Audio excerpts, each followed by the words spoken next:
我終於知道啲巴士站點解最好唔好做呢封閉式嘅啦，因為佢真係好嘈咯。哇！嚇到我，我企喺度就好似前面有人播住喇叭，咁呢個咧又係我個一個罩，係咪仲大聲咯？俾你哋感受一下，好恐怖啊！我啱啱瞓醒啫。早晨，有少少眼瞓，去緊士比亞呢邊嘅火車站坐火車，準備去卡迪沙。而家距離火車發車咧就差唔多有半個幾鐘嘅時間，可能唔止，我早到。一般坐呢啲車咧，經驗嚟講咧就應該要早到嘅，唔係嘅話路上發生啲咩事啊，出咗啲特殊情況啊，咁就會嚟唔切啦嘛。呢邊就係士比亞嘅火車站，我而家睇下我個班次喺邊度先。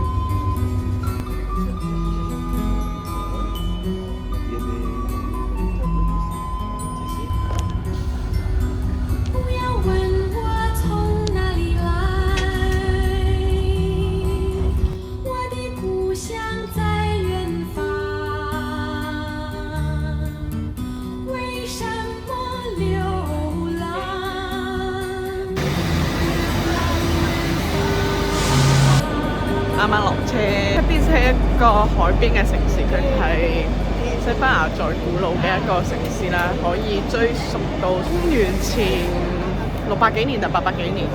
我尋日做咗調查㗎，邊咧有我中意食嘅海鮮啦，有一個好出名嘅一個沙灘啦。呢個地方比較細，所以好多地方行路都可以行到。今日同埋聽日嘅天氣唔係特別好，就又爭少少啦。不過都幾期待一下㗎。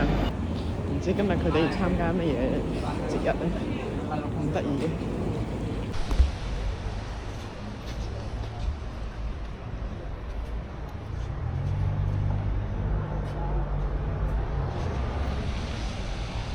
而家去緊呢個 hostel 係混宿，咩意思咧？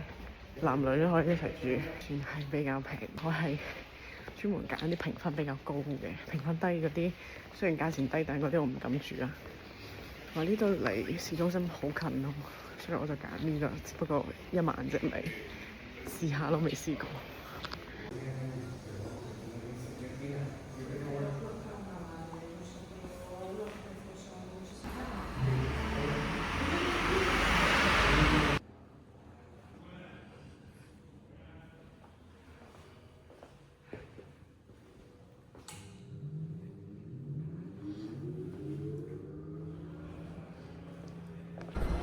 check in 咗㗎啦，但係要等多差唔多要1個鐘，啲人先搬出嚟啦，咁我先可以住入去。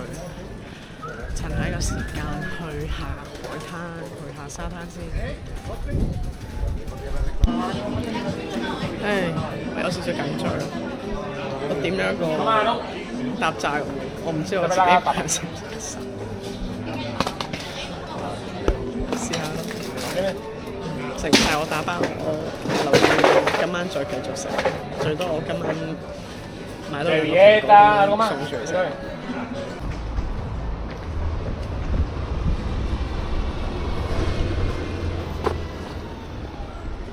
我見到個大海啦，就喺前面呀！哈哈哈哈哈！我次次去到一個有海嘅城市都會特別又感興趣，可能因為有海鮮。講笑，一部分啦，海鮮有一部分啦，另外一部分就真係我好中意大海啊，好闊咯，好好聽嘅啲聲。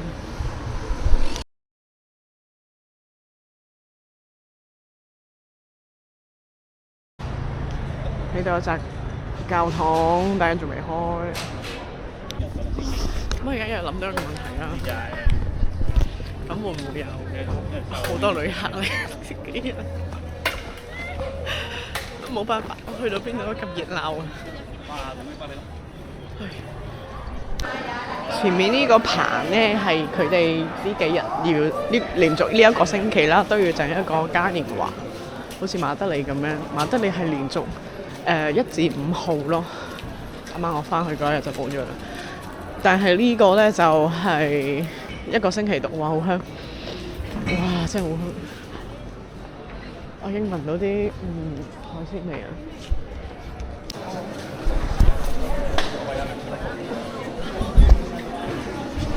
由於我嚟得早過頭啦，我想食嘅一啲店鋪啊，即係譬如話呢啲比較紅嘅炸嘢、炸料咧、炸海鮮啊、炸海葵啊咁嗰啲。咁而家係11點半啦，仲有半個零鐘咁，我就諗住先去海邊散下步。嗱，而家係商業街度行，哦，呢度有船睇喎，好似連間我執到得。嗱，而家咁多鋪頭都未開添。呢啲城市嘅特色，你睇下幾得意啊！哇，啲樹木啊，點樣都係海邊嘅。嚟咯喎，我哋過去海灘咯喎，真係好靚啊！好闊好闊。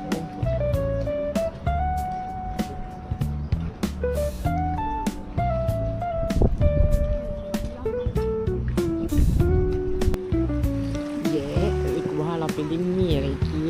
嗰啲海鷗啊！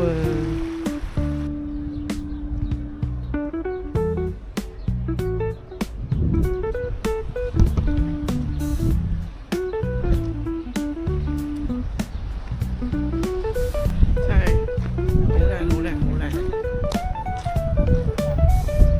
都再影個相先。哇！好藍啊！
你當我亂噏啦，我自己理解嘅就唔識睇西班牙文。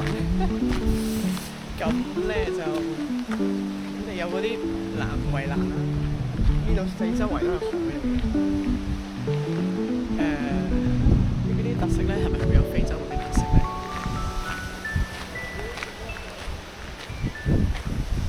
好啦，出翻去，好得啊！